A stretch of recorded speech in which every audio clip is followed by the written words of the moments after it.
అందరికీ నమస్తే. నిన్న ఒక వీడియో మాట్లాడా. వీడిని కుక్కను కొట్టినట్టు కొడుతున్నారా ఊళ్ళో పీగన్వరంలో జనాలు, సిగ్గు శరం లేకుండా. అయినా కానీ ఈ బెగ్గరగాడు మళ్ళీ నిన్న టికెట్ పోయిందనే ఫ్రస్ట్రేషన్లో మరి ఇంకేంటో కానీ వెంటనే పివి సునీల్ కుమార్ గారి మీద ఏమని మాట్లాడాడు. నిన్న కాక మొన్న ఒక చిన్న ఉద్యోగం వచ్చింది. ఆ ఉద్యోగంతో ఏదో కొంచెం చిన్న జీతం వస్తుంది. ఈ జీతాన్ని చూసుకునే సాటి దళితుండే ఆఫ్టర్ ఆల్ యూట్యూబర్ అన్నామంటే ఆయన మొన్న ఆత్మకూరు మీటింగ్లోనే ఎక్కడో సునీల్ గారు యూట్యూబర్స్కి కూడా టికెట్లు ఇస్తుంది, ఎమ్మెల్యే ఎంపీ టికెట్లు ఇస్తుంటే అలాంటి టికెట్ నాకెందుకు, ఇవాళ రాజకీయ నాయకులకి జనాల్ని ఆకర్షించేవాడే కావాలి కానీ జనాలకి మంచి చేసేవాడు అవసరం లేదు ఈ పార్టీలకి. ఆయన ప్రత్యేక దళితవాడి పంచాయతీల గురించి మాట్లాడతా ఈ అదవనే అన్నట్లు వీడు ఫీల్ అయిపోయి యూట్యూబర్ అనగాని వీడి గొడ్డలు తడిమేసుకొని భుజాలు గుంజేసుకొని వచ్చేసి నీ స్థాయి ఏంటి, చిన్న ఉద్యోగం రిజర్వేషన్ల ద్వారా చదువుకొని ఒక ఉద్యోగం తెచ్చుకొని కొంచెం ఉద్యోగంలో ఆ జీతం తెచ్చుకొని బతికే నీకే ఎంత ఇది ఉంటే, రఘురామరాజు లాంటి వాళ్ళు తరతరాలుగా జమీందారులుగా బతికారు, వాళ్ళు వివక్ష చూపించడంలో తప్పే ఉంది, వాళ్ళంతా ఫీల్ అవుతారని ఈ బొకడా మాటలన్నీ మాట్లాడుకొచ్చాడు రాజేష్ గారు. అరే రాజేష్గా అసలు నీ చదువు ఏంటో ఒకసారి చూసుకుందాం. వాడి మాటల్లోనే చాలా విచిత్రంగా ఉంటుంది ఆ చదువు. చూద్దాం రండి. నేను 4వ తరగతి వరకు ఉత్తరకించి ఎలిమెంటరీ స్కూల్లో చదివాను. 5వ తరగతి విచిత్రంగా ఉంటుందండి మన చదువు. 5వ తరగతికి వచ్చేటప్పటికి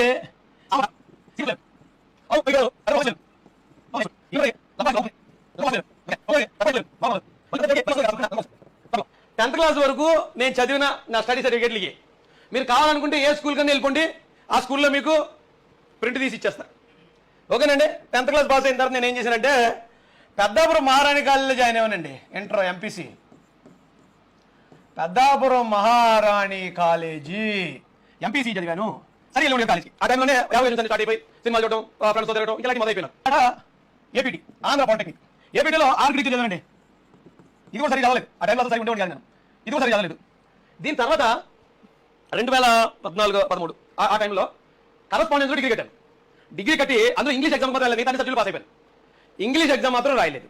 సో ఒక సబ్జెక్టు ఫెయిల్ అయినా కరస్పాండెంట్ అంటే సోషియాలజీ సబ్జెక్ట్ నాది, ఒక సబ్జెక్టు ఫెయిల్ అయినా డిగ్రీ వండి నేను, అది నా క్వాలిఫికేషన్. దీంతో ఇంగ్లీష్ మాత్రమే చదవలేనటువంటి సబ్జెక్టు వాడు డిగ్రీ చదివినా ఏదో ఆడికి ఏం చెప్తున్నాడో అర్థం కాదు. ఆడు అసలు సంబంధం పోలిక ఉండదు. ఆ లాజిక్ ఎలా ఆలోచించాలో కూడా మనకు రాదు. పీజీలు పిహెచ్డీలు చదివి ఇంకా అసలు ఏం చదివినా కానీ ఆడి ముందు దిగదుడిపోయి వాడంతా ఆడొక ఐన్స్టీన్ అనమాట. దళిత జాతిలో ఆడొక ఐన్స్టీన్, న్యూటన్, రామానుజన్, ఇంకా ఇంకా గొప్ప గొప్ప పేర్లు ఏమైనా ఉంటే పెట్టుకోవాలి మనం. రాయేష్ గడికి ఆడిని సరిపల్లి రాయేష్ని పిలవకూడదు అనమాట. అరే ఎర్రి బూతులు వచ్చేస్తున్నారా రాయేష్గా, తిట్టకూడదు అనుకుంటాం కానీ తిట్టేలా చేసుకుంటాం. ఎర్రి నా కొడక, భారతదేశంలో అత్యున్నతమైన పదవి ఏదైనా ఉందంటే అది ఐఏఎస్, ఐపీఎస్, సివిల్స్ క్యాడరే. తెలుసా నీకు? సివిల్స్ క్యాడరే. సివిల్స్ క్యాడర్ని మించిన తర్వాత దానికి మించి ఏది లేదు. సివిల్స్ నువ్వు క్వాలిఫై అయితే ఏ ఉద్యోగానికైనా ఇక్కడ అత్యంత ఉన్నతమైన పదవుల ఈ భారతదేశంలో ఉద్యోగాలు చేయడానికి కావాల్సింది సివిల్సే. నువ్వు దాన్ని పట్టుకొని చిన్న ఉద్యోగం అంటున్నావా? నీకు అసలు నీ దృష్టిలో ఏంటి చెప్పుపోని? నీ దృష్టిలో ఏంటి ఉద్యోగం? నువ్వు 28 సంవత్సరాల వయసు వచ్చేంత వరకు గాడి తిరిగినట్టు తిరిగే ఊరి మీద పడి ఆ 27 సంవత్సరాలు వచ్చేటప్పటికి ఆయన ఓ జిల్లాకి అధికారి. తెలుసా నీకు? 30 సంవత్సరాలు సర్వీస్ రాయింది ముండా. నీకు ఇప్పుడంతా 41-42 సంవత్సరాలు. ఆయనకి 30 సంవత్సరాల సర్వీసు ఈ దేశంలో ఒక అత్యున్నతమైన ఉద్యోగం ఐపీఎస్. ఒక ఐపీఎస్ క్యాడర్లో ఆయనకి 30 సంవత్సరాలు సర్వీస్ రా ముండ నా కొడక. నువ్వు ఆయన్ని పట్టుకొని చిన్న ఉద్యోగం, సాటి దళితుడే సాటివాడిని తొక్కేస్తాడు, ఈ వాగుడిలోని ఎందుకురా? నువ్వు నిన్నగాక మొన్న టీడీపీలో చంద్రబాబు ఏదంటే మాల గర్జనని పెట్టించేసి మాలల సమ్మేళనం అది పెట్టించేసి మాలలు రండి మాలల కోసం పిగుతా పొడుస్తా నా చెప్పిన లంజా కొడుకు నువ్వు. ఇప్పుడేమో మనం అంబేద్కర్ గారి పేరు మీద పెట్టుకుంటాం, పక్క కులపోళ్ళు అంటేనే మనకు పడదు, అది ఇది అని చెప్పేసి వాగుతున్నావు నువ్వు సునీల్ గారి గురించి. మొన్న పాయకరావుపేట మీటింగ్ జరిగిందిరా, ఫిబ్రవరి 10వ తారీఖున. 10,000 మంది, నేనున్నాను అక్కడ. 10,000 మంది వచ్చారు, తక్కువలో తక్కువ. బళ్ళు పెట్టామంతే, తాగటానికి ముందు చేసి ఇవ్వలా, వచ్చినందుకు కూల్ డబ్బులు ఇవ్వలా. నువ్వు మాల సమ్మేళనానికి పిలిచినప్పుడు మందు డబ్బులు ఇచ్చి తీసుకొచ్చో చూసావా, అలా ఏమి ఇవ్వలా. జిల్లాల నుంచి ఏం పిలిపించలా. కేవలం పాయకరావుపేట, తుని చుట్టుపక్కల,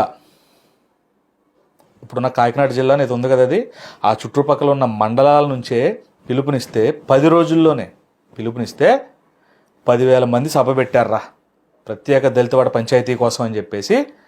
దళితవాడని ప్రత్యేక పంచాయతీలు చేయాలి. ఎందుకు చేయాలి? నువ్వు ఇందాక అన్నావు కదా, దళితవాడలు ఇంకా మురుగుంటలుగానే ఉండాలి, సమాజానికి దూరంగానే ఉండాలి అని చెప్పేసి అన్నావు కదా నువ్వు నేను వీడియోలో. మొండనా కొడక, ఉత్తరకంచులో నువ్వు ఎక్కడ ఉంటున్నావురా? ఉత్తరకంచులో ఎక్కడ ఉంటున్నావు నువ్వు? మాలపల్లి ఎక్కడ ఉంది? దళితులను ఎక్కడ పెట్టారు? ఊళ్ళో ఏమైనా పెట్టుకున్నారు? నా కొడక, నీ ఊళ్ళో నువ్వు ఉన్నది కూడా ఊరి చివరే కదరా మొండనా కొడక. ప్రత్యేక దళితవాడ పంచాయతీలు ఏర్పాటు చేస్తే దానికి గ్రామంగా ఏర్పాటైద్ది, ఒక సచివాలయమో, ఒక పంచాయతీయో, ఒక హాస్పిటల్, ఒక స్కూలు, ఒక యంత్రాంగం అనేది ఏర్పడిద్ది.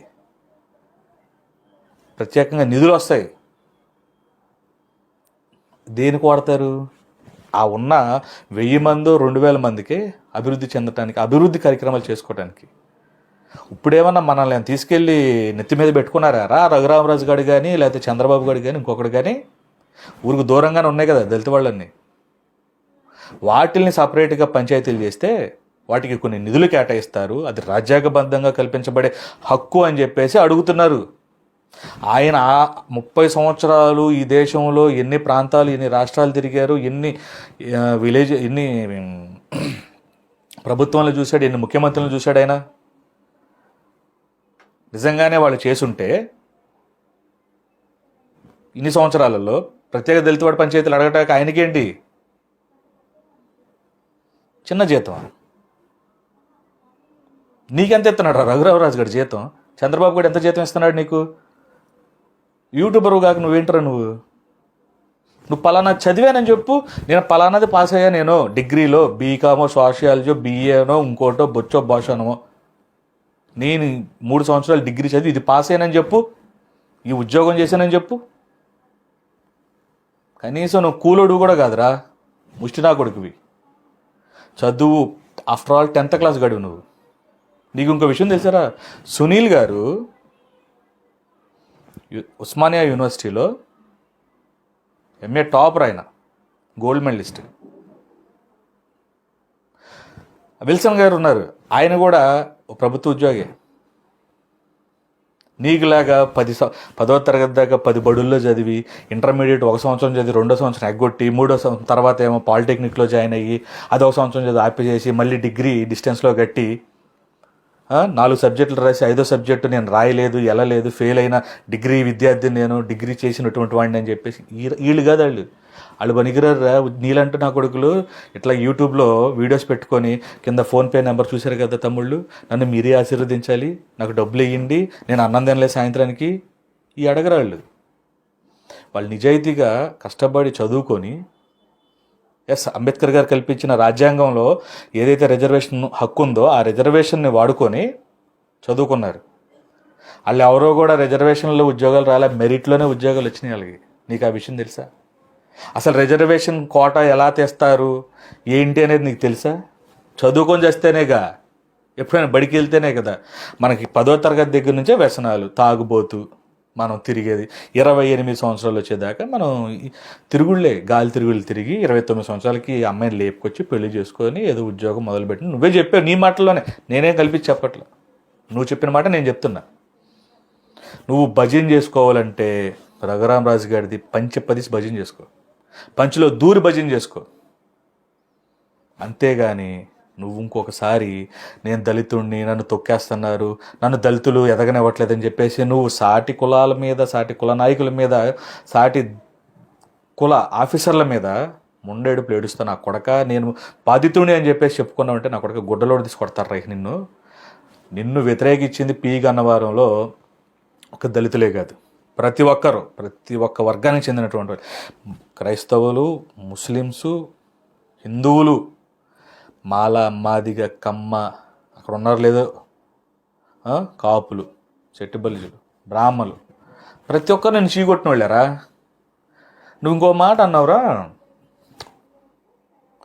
ఏమన్నాడంటే ఒకసారి చూద్దాం. మనోళ్ళు ఎవరైతే దళిత మేధావులు అని చెప్పబడుతున్న వాళ్ళు ఉన్నారో, దళితులను సామాన్యులందరూ రేషన్ కార్డు ఎందుకున్నారు? ఈ రోజున సింపుల్ ఎగ్జాంపుల్, అనేదో 5,000 మంది 10,000 మంది లెక్క చెప్తున్నాడు. రాజేష్ మహాజన్ సోషల్ మీడియాలో కొన్ని లక్షల మంది ఫాలో చేస్తారు, అభిమానిస్తారు, నా వెనకాల నిలబడతారు. మరి అంత మంది జనం మరి ఎందుకు రావట్లేదు మన వెనకాల అనేది కూడా ఒకసారి ఆలోచించాలి. ఎందుకంటే నేనేం విమర్శించట్లే.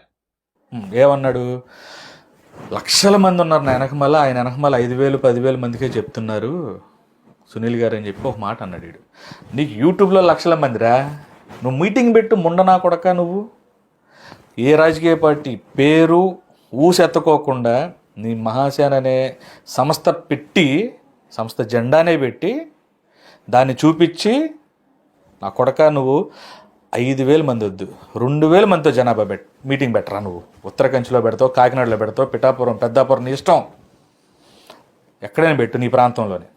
అక్కడెక్కడ వద్దు, నువ్వు ఉండే కొంప దగ్గరే పెట్టించు. ఒక 2,000 మందిని పిలిపించరు నువ్వు. నా కొడక ఏ చంద్రబాబు పేరు వాడకూడదు, పవన్ కళ్యాణ్ పేరు వాడకూడదు, ఎవరి పేరు వాడకూడదు. నీ మహాసేన ఒక ఆర్గనైజేషన్ పేరు మాత్రమే వాడాలి. వాడి ఒక 2,000తో మీటింగ్ పెట్టరు, 2,000 మందితో.